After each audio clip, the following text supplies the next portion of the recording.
ये वीडियो देखने से पहले हमारे चैनल को सब्सक्राइब करें, लाइक करें और शेयर करें। हेलो दोस्तों, मैं अर्जुन भार्गव इंडियन एकेडमी श्री गंगानगर के यूट्यूब चैनल में फिर से आपका स्वागत करता हूं। दोस्तों, आज हम एक नए टॉपिक का अध्ययन करेंगे जिसका नाम है भारतीय संविधान के स्रोत। अर्थात भारतीय संविधान में जो आपके 395 अनुच्छेद हैं, 12 अनुसूचियां और 22 भाग हैं, तो 395 अनुच्छेद के अंदर जो विशेषताएं पाई जाती है अलग अलग भागों में, तो वो हमने कहां कहां किस किस देश से ग्रहण की है। देखिए, कहा जाता है कि भारतीय संविधान जो बना रहे थे, संविधान के निर्माता थे, उन्होंने जो भी जितने भी महापुरुष थे उस समय, उन सभी ने अलग अलग देशों से, लगभग 60 देशों से, माना जाता है कि लगभग 60 देशों से उन्होंने 60 देशों के संविधान को देखा और 60 देशों के बाद उन्होंने भारतीय संविधान के अंतर्गत विभिन्न चीजों को शामिल किया, विभिन्न जो पद थे उनको शामिल किया। तो इसीलिए कहा गया कि भारतीय संविधान क्या है, एक उधार का थैला है। लेकिन आपको बता देता हूं कि ये कहीं ना कहीं ये बात जो है अपने आप में ये सही नहीं है कि हम इसे उधार का थैला कहना उचित कहें या उचित समझें ऐसा कि भारतीय संविधान उधार का थैला है। देखिए, अगर बात करते हैं उधार के थैले की, अगर हम इस शब्द की आलोचना करें, आलोचना का कारण ये है कुछ भारत में ऐसी चीजें हैं संविधान में जो एक ही प्रोविजन अर्थात एक ही प्रक्रिया है, वो अलग अलग देशों से ग्रहण करने की कोशिश की गई है। जैसे मैं आपको उदाहरण दूंगा, जैसे भारत में लोकतंत्र है, इंग्लैंड से लिया, लेकिन वहां पर लोकतंत्र के साथ राजतंत्र है। अगर हम चाहते तो लोकतंत्र के साथ राजतंत्र ले लेते, पर ऐसा नहीं किया। तो पूर्णतः हम ये नहीं कह सकते कि हमारा संविधान कॉपी पेस्ट हुआ है। मतलब आप ये नहीं, साधारणतः ऐसे नहीं कह सकते कि एक वो कंप्यूटर की टर्म होती है ना, कट कॉपी पेस्ट, तो ऐसा कोई सिस्टम नहीं है कि कट कॉपी पेस्ट वाला है। ये कह सकते हैं कि विश्लेषण किया गया। और जो उस समय संविधान के निर्माता थे डॉक्टर बी आर अम्बेडकर, जिनको आपको पता है विधि का बहुत नॉलेज था, ज्ञान था, कानून का बहुत ज्ञान था। इसके अलावा और भी आपको पता है प्रारूप समिति में और भी बहुत महापुरुष थे। एन गोपाल स्वामी अयंगर थे, जिन्होंने कश्मीर का जो 370 का जो प्रारूप बनाया था, वो एन गोपाल स्वामी अयंगर ने बनाया था। के एम मुंशी थे, अलादी कृष्ण स्वामी थे। इस तरह के बहुत सारे ऐसे लोग थे जो कि ऐसा नहीं है कि कॉपी पेस्ट करते, बहुत उनके पास भी अनुभव था, ज्ञान था, और उन्होंने विश्लेषण करने के बाद जो जो चीजें हमें भारतीय संविधान के अनुसार उपयोगी और सुटेबल लगी, उनको ही संविधान में जगह दी गई। यदि हम बात करते हैं इन 60 देशों के अंतर्गत महत्वपूर्ण जो चीजें हैं उनकी बात करें, अब देखो 60 देशों की चीजें याद करना तो आपको पता संभव नहीं होगा। परीक्षा हमें ज्ञान उपयोगी तो हम पढ़ ही रहे हैं, परंतु परीक्षा उपयोगी पर थोड़ा ज्यादा ध्यान देना होगा। यदि हम बात करते हैं सबसे बड़ी बात ब्रिटेन, क्योंकि भारत किसका उपनिवेश रहा था, ब्रिटेन का। तो सबसे पहले यदि बात की जाती है ब्रिटेन की, तो कौन सी ऐसी चीजें हैं जो ब्रिटेन से ली गई है। यदि ब्रिटेन की बात की जाए, देखिए ब्रिटेन के अंतर्गत आपको बता देता हूं, नंबर 1 संसदीय शासन व्यवस्था। दूसरा हम कह सकते हैं नाम मात्र की कार्यपालिका। तीसरी बात हम कह सकते हैं इकहरी नागरिकता। तीसरी हम बात कर सकते हैं इकहरी नागरिकता। चौथा हम कह सकते हैं विधि का शासन। और पांचवा महान्यायवादी का पद। अब ये देखिए चीजें समझिए कि हमने ब्रिटेन से क्या क्या चीजें ली। संसदीय शासन व्यवस्था, नाम मात्र की कार्यपालिका, विधि का शासन, इकहरी नागरिकता और महान्यायवादी का पद। देखो संसदीय शासन व्यवस्था, पहले ये समझिए क्या चीज है। देखिए विश्व में 2 प्रकार की सरकारें होती हैं, अर्थात 2 प्रकार के सिस्टम होते हैं गवर्नमेंट के।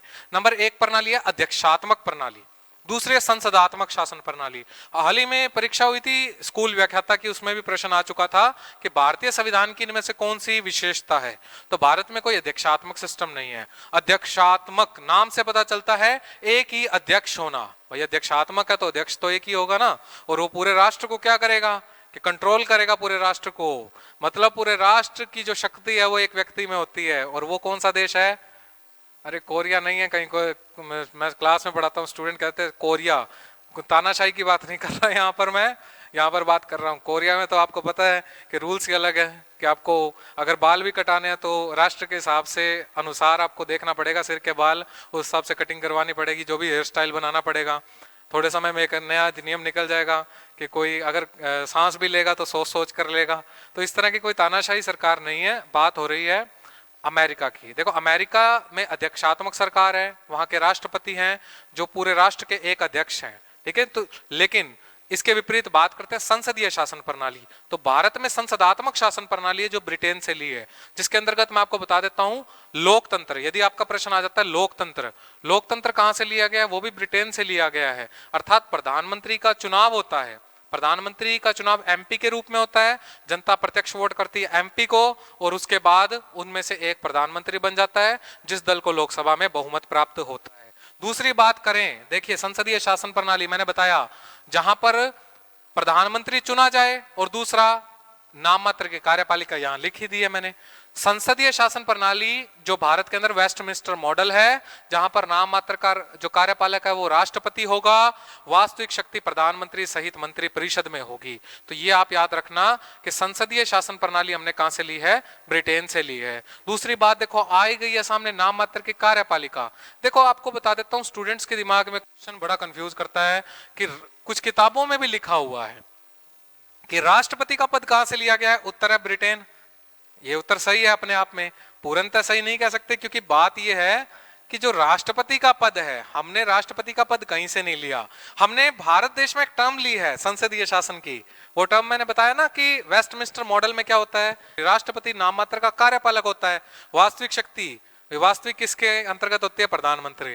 कहते हैं कि वो रबड़ की मोहर के समान है, कि उनके हाथ में एक स्टैंप है, राष्ट्रपति के हाथ में सारे काम उनके नाम से होंगे, सब काम वो करेंगे, लेकिन जो प्रधानमंत्री कहेंगे अर्थात जो मंत्री परिषद कहेंगे वो अपने हर एक काम के लिए, प्रत्येक काम के लिए मंत्री परिषद की सलाह पर कार्य करेंगे। अब देखिए नाम मात्र की कार्यपालिका भारत के अंदर एक टर्म है संविधान में कि हमने नाम मात्र की कार्यपालिका कहां से ली, ब्रिटेन से। और क्योंकि वो कौन होता है भारत में, राष्ट्रपति, तो हम कह सकते हैं कि राष्ट्रपति कहां से लिया, ब्रिटेन से। तो कहीं भी सीधा नहीं लिखा होता किताब में कि राष्ट्रपति हमने कहां से लिया है, ब्रिटेन से। हमने नाममात्र की कार्यपालिका कहां से ली, ब्रिटेन से।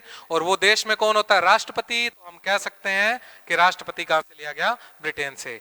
तीसरा हम बात करते हैं इकहरी नागरिकता। देखो आपको बता देता हूं, भारत देश में जो नागरिकता है संविधान के भाग 2 में है, अनुच्छेद 5 से 11 में। नागरिकता भारत के अंदर कुछ स्टूडेंट्स ठीक है कंफ्यूज रहते हैं, इस पे काफी हमारे डिबेट भी बहुत बार हुए हैं कि कहते हैं कि सर दोहरी नागरिकता भारत में। हालांकि नागरिकता चैप्टर में मैं आपको बताऊंगा कि दोहरी नागरिकता है नहीं, कुछ विशेषताएं पाई जाती है दोहरी नागरिकता की। देखो जब भी सुप्रीम कोर्ट का दरवाजा खटखटाते हैं इस विषय पे कि भारत में क्या दोहरी नागरिकता है, क्योंकि संविधान में कहीं लिखा ही नहीं हुआ है। संविधान में हमारे एकल या इकहरी नागरिकता ही है, एक ही नागरिकता है। और वो नागरिकता कहां से ली गई है, ब्रिटेन से। और उस नागरिकता का नाम है भारतीय नागरिकता। आप ये नहीं कह सकते मैं राजस्थान का नागरिक हूं, मैं हरियाणा का नागरिक हूं, मैं पंजाब का नागरिक हूं, मैं गुजरात का नागरिक हूं। ये बात बिल्कुल कतई आप बिल्कुल नहीं बोल सकते ये बात। आप ये बोलते हैं मैं राजस्थान का मूल निवासी हूं, अपनी आइडेंटिटी बताते हैं कि मैं किस क्षेत्र का रहने वाला हूं, निवासी, न कि आप ये बोलते कि मैं राजस्थान का नागरिक हूं। आप ये बोलेंगे कि भाई मैं राजस्थान का मूल निवासी हूं, ठीक है। तो इकहरी नागरिकता हमने कहां से ली, ब्रिटेन से। अगला है विधि का शासन। देखो विधि का शासन मैं आपको एक्सप्लेन करूं मान के साथ, विधि के द्वारा स्थापित प्रक्रिया के साथ, ठीक है। ये अगला है महान्यायवादी। देखो सेकंड ग्रेड परीक्षा जो अपने पिछले 2018 में हुई थी अंतिम परीक्षा, उसके अंतर्गत फर्स्ट पेपर में क्वेश्चन आता है कि भारत में अटॉर्नी जनरल का पद कहां से लिया गया, महान्यायवादी का पद। बड़ा ही कंफ्यूज कर दिया। और बाहर निकल के जब स्टूडेंट डिस्कशन कर रहे थे इस पे, कहते हैं कि बड़े परेशान हुए, क्योंकि उस वक्त तक किसी भी किताब में कहीं नहीं लिखा हुआ था कि भारत में महान्यायवादी का पद कहां से लिया गया है। अब जाहिर सी बात है, अगर किसी किताब में नहीं लिखा होगा, आपको किसी ने बताया नहीं, किसी ने पढ़ाया नहीं, तो आप उत्तर कैसे सही करेंगे। तो वहां पर बताते हैं कि जो है ना, बताते हैं इस स्थिति में जो हमारे स्टूडेंट भी बड़े चालाक होते हैं, वे तुक्के मारने में उस्ताद बन जाते हैं कि भाई या तो उत्तर में अमेरिका लिखो या ब्रिटेन लिखो, कि ज्यादातर चीजें या तो ब्रिटेन से आई है या अमेरिका से आई है। कुछ एक अनुभवी होते हैं वो कहते हैं चलो कनाडा भी भर देते हैं, और कुछ ज्यादा अनुभवी होते हैं वो सोचते हैं चलो अपने क्या करते हैं जापान या थोड़ा अलग सा दिखे फ्रांस या इस तरह के कोई देश दिखे वो भर देते हैं। पर एक्चुअल में ब्रिटेन से ही लिया गया महान्यायवादी। अब कारण क्या था ना देने का, क्योंकि जो भारत का अटॉर्नी जनरल है, ये पूर्णतः जो पद है हमने ब्रिटेन से नहीं लिया, हमने सिर्फ इस पद को लिया है वहां से, सिस्टम हमने हमारा चलाया है। वहां ब्रिटेन में ये राजनीतिक पद है, ये संसद में पार्टिसिपेट करता है तो वोटिंग भी करता है, परंतु हमारे यहाँ पर ये नियुक्त होता है किसके द्वारा? राष्ट्रपति द्वारा। और ये कोई राष्ट्रपति की स्वविवेकीय शक्ति नहीं है, ये काम वो मंत्रिपरिषद की सलाह पे करता है। तो महान्यायवादी भारत में नियुक्त होता है और ये ब्रिटेन से लिया गया है, परंतु ब्रिटेन में यह पद क्या है? राजनीतिक है। दूसरा, यदि हम बात करें बड़े देश की, तो यूएसए। देखो यूएसए से जो महत्वपूर्ण चीजें ली गई है वो है उपराष्ट्रपति, भारत में उपराष्ट्रपति का पद। दूसरा, ह्यूमन राइट्स या फंडामेंटल राइट्स कह लो आप, मौलिक अधिकार। तीसरा हम कह सकते हैं न्यायपालिका। अब ये न्यायपालिका वाला भी मैं आपको कंफ्यूजन क्लियर करूंगा, आप याद रखेंगे न्यायिक पुनरावलोकन। इसी के साथ आप याद रखना PILB, जनहित याचिका, ठीक है। इसके अतिरिक्त न्यायिक पुनरावलोकन के अलावा वित्तीय आपातकाल, जो आपका फाइनेंस क्राइसिस जो आप जब आता है वित्तीय आपातकाल, अनुच्छेद 360, वो भी अमेरिका से लिया गया है। इसके अतिरिक्त अमेरिका के अंदर उपराष्ट्रपति, मौलिक अधिकार, न्यायपालिका, न्यायिक पुनरावलोकन और वित्तीय आपातकाल और एक महाभियोग, अर्थात न्यायाधीशों को हटाने की प्रक्रिया, वो भी एक महाभियोग है, इसलिए महाभियोग की प्रक्रिया कहां से ली गई है? अमेरिका से। अब समझिए इनको, उपराष्ट्रपति।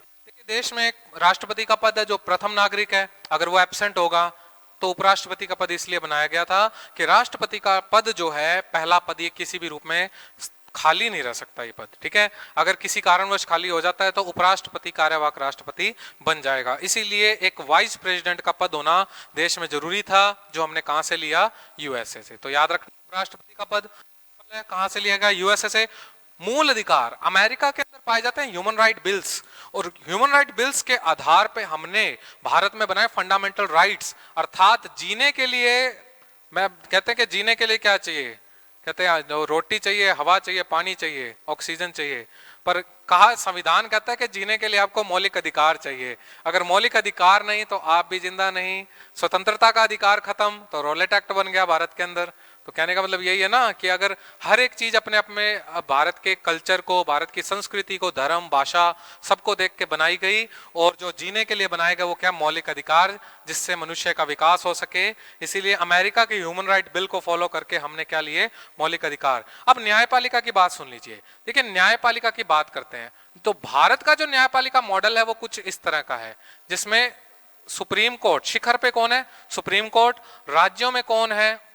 हाई कोर्ट्स, उच्च न्यायालय, और जिले में क्या है? District court and session courts. इसके अतिरिक्त और अधीनस्थ मुंसिफ न्यायालय हैं, लोक अदालतें हैं, बहुत कुछ है, पर अपने बात यहां पर करेंगे सुप्रीम कोर्ट। देखो आर्टिकल 124 में है सुप्रीम कोर्ट, 214 में हाई कोर्ट और 233 में डिस्ट्रिक्ट कोर्ट। अब ये जो न्यायपालिका की जो संरचना है, बात मैं कर रहा हूं संरचना की, इस मॉडल की, इस पिरामिड की, इस पिरामिड में हमें दिखता है कि सुप्रीम कोर्ट जुड़ा है हाई कोर्ट से, हाई कोर्ट जुड़े हैं डिस्ट्रिक्ट कोर्ट से, अर्थात ये जो सिस्टम है ना, ये सिस्टम क्या है? एक एकीकृत मॉडल है, जिसे कहते हैं न्यायपालिका की एकीकृत शासन व्यवस्था।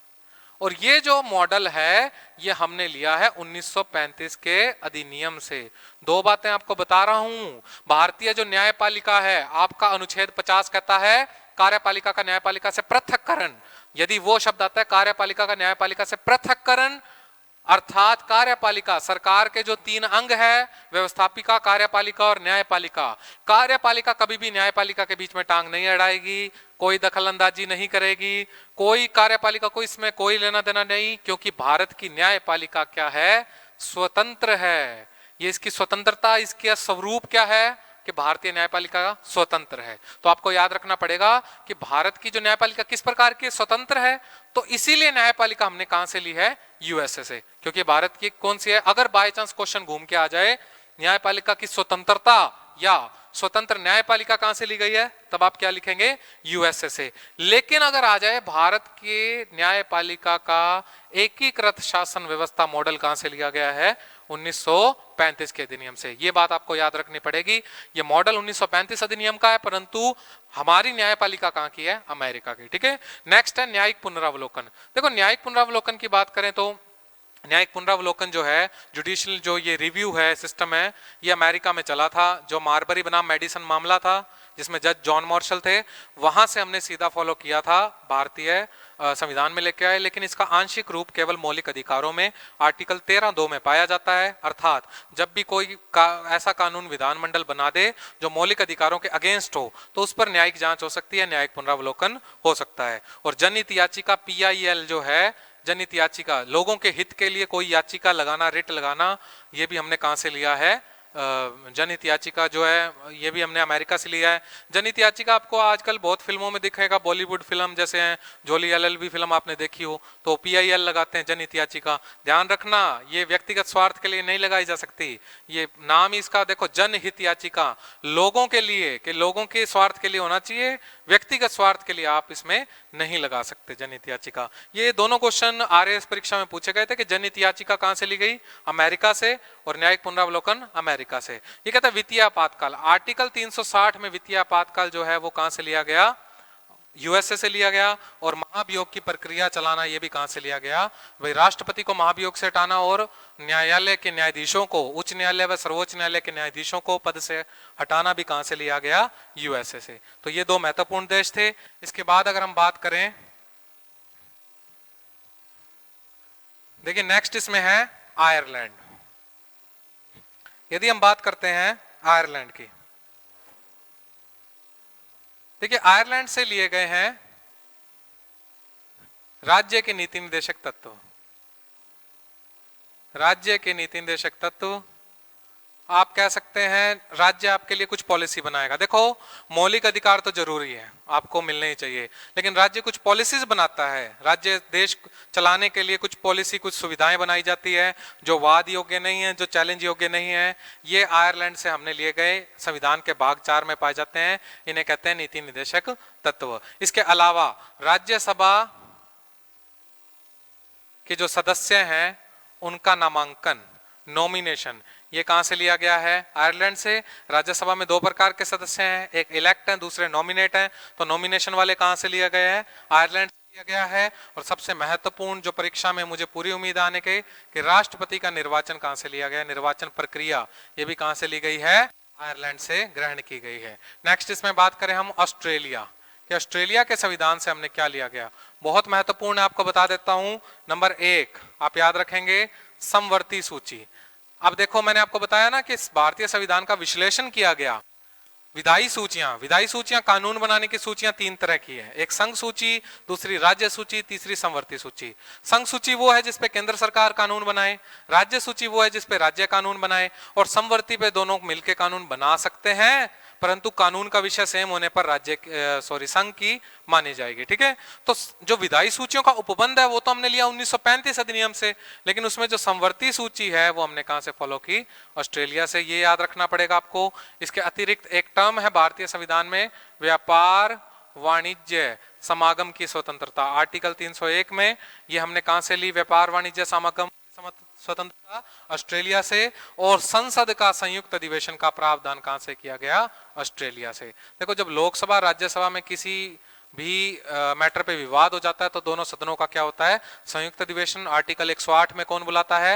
राष्ट्रपति, और लोकसभा अध्यक्ष इसकी अध्यक्षता करता है। तो ये संयुक्त अधिवेशन हमने कहां से लिया? ऑस्ट्रेलिया से लिया। तो ये याद रखना, ऑस्ट्रेलिया से। इसी के तहत यदि आज आपके प्रश्न आज शक्तियों का विभाजन, केंद्र व राज्य के बीच में शक्तियों का विभाजन, ये भी कहां से लिया गया? ऑस्ट्रेलिया से लिया गया। नेक्स्ट इसके अंतर्गत है दक्षिण अफ्रीका।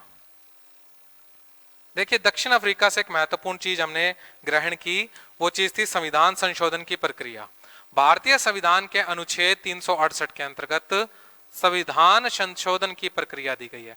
आर्टिकल कौन सा है? 368।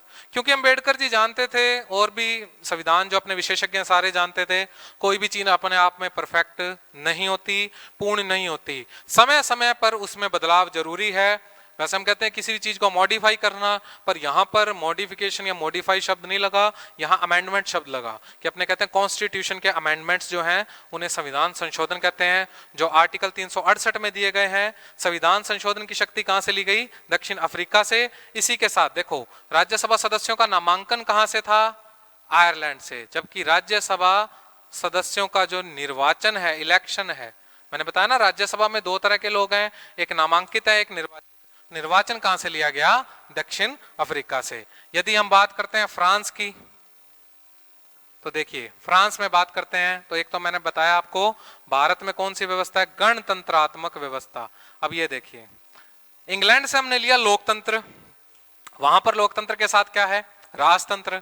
अब कहते कॉपी पेस्ट, उधार का थैला, बहुत कुछ बोला आपने संविधान के लिए, पर अच्छी बात नहीं है। मैंने बताया ना, ये अच्छी बात नहीं है कि आप बोल दें कि उधार का थैला है। विश्लेषण किया भाई, देखो ध्यान से। वो कहता है कि गणतंत्रात्मक व्यवस्था, कॉपी पेस्ट होता तो ब्रिटेन से संसदीय सिस्टम उठाते, लोकतंत्र भी उठाते, अर्थात प्रधानमंत्री लोकतंत्र के लिए, और राजतंत्र भी उठा लेते। भाई राष्ट्रपति के बाद राष्ट्रपति, उसकी फैमिली चलती जाएगी। परंतु हमने लोकतंत्र के साथ राजतंत्र ना चुन के क्या चुना? गणतंत्र चुना, जो कहां से लिया गया? फ्रांस से। इसीलिए कहते हैं कि विश्लेषण किया था, एनालिसिस किया था, विश्लेषण किया था संविधान का। ऐसे नहीं बना संविधान। कहते हैं कि वो 2 वर्ष 11 माह 18 दिन, वो ऐसे ही नहीं लगा इतना समय जो लगता है संविधान में। ठीक है, तो याद रखना, फ्रांस से हमने ली गणतंत्रात्मक व्यवस्था। इसी के साथ प्रस्तावना में 3 आदर्श लिए, समानता, स्वतंत्रता व बंधुता, जिसका जिक्र मैं प्रस्तावना टॉपिक में कर चुका हूं। 3 आदर्श हमने कहां से लिए? फ्रांस से। नेक्स्ट इसके अंतर्गत है, फ्रांस के बाद अगर हम बात करें रूस। रूस से हमने लिए मूल कर्तव्य। देखो, मौलिक अधिकार राज्य द्वारा हमें दिए जाएंगे, नीति निर्देशक तत्व राज्य द्वारा हमें दिए जाएंगे, लेकिन हमारी भी कुछ ड्यूटीज बनती है जो हम पूरी करें, वो मूल कर्तव्य बने नागरिकों के लिए, और वो हमने कहां से लिए? रूस। लेकिन आप याद रखना, मूलतः संविधान में ये जो मूल कर्तव्य शामिल नहीं थे, इनको जोड़ा गया था 42वें संशोधन 1976 में, संविधान के अनुच्छेद 51 के भाग 4 क्या के अंदर। ये बात आप याद रखेंगे मूल कर्तव्यों के बारे में। ठीक है, और अपने देश के अंदर जो पहले 5 वर्षीय योजनाएं चलती थी, ये भी कहां से ली गई थी? रूस से ग्रहण की गई थी। नेक्स्ट इसके अंतर्गत है जर्मनी।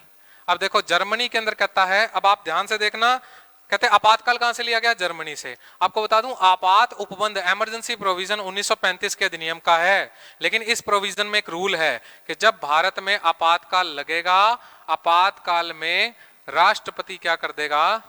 मूल अधिकारों का स्थगन कर देता है, पोस्टपोन कर देता है। मूल अधिकारों, राष्ट्रपति की मूल अधिकारों की स्थगन की शक्ति, ये कहां से ली है? जर्मनी से। तो आपातकाल में आपके मौलिक अधिकारों का स्थगन हो जाना, तो ये कहां से लिया गया है? जर्मनी से। आर्टिकल 359 में लिखा है कि आर्टिकल 359 कहता है कि आपातकाल में राष्ट्रपति क्या करेगा? आपके मूल अधिकारों, मौलिक अधिकारों का क्या कर देगा? स्थगन कर देगा। ये शक्ति हमने कहां से ली है? जर्मनी से। जबकि आपात उपबंध 1935 के अधिनियम से लिया गया है। नेक्स्ट इसमें देखते हैं जापान। जापान कहता है विधि द्वारा स्थापित प्रक्रिया। अब देखो, 2 बातें मैंने आपको बताई थी, विधि द्वारा स्थापित प्रक्रिया, दूसरी है विधि का शासन। इंग्लैंड से विधि का शासन तो वो होगा जहां पर विधि सर्वोच्च होगी। सीधी सी बात है, हम कह सकते हैं लॉ का शासन, कॉन्स्टिट्यूशन का शासन, इसे हम कह सकते हैं। भारत में कॉन्स्टिट्यूशन सर्वोच्च है तो संविधान का शासन कह सकते हैं। विधि का शासन, कानून सर्वोच्च है, कानून की सर्वोच्चता है। ठीक है, लेकिन विधि द्वारा स्थापित प्रक्रिया क्या है? आर्टिकल 21 में दर्शाता है भाई, आपके जो जितने भी लॉ बनेंगे, लॉ जो ये जो जितने भी कानून बनेंगे ना, ये विधि के अनुसार बनेंगे, विधि द्वारा स्थापित प्रक्रिया के अधीन ही बनेंगे। ये बात कही गई है जापान में। जबकि अगर हम बात करें अमेरिका की, तो अमेरिका में अलग सिस्टम है। वहां पर है विधि द्वारा विधिवत प्रक्रिया या सम्यक प्रक्रिया, कि ऐसा कोई कानून जो विधि को लगेगा सही है वही बनाया जाएगा।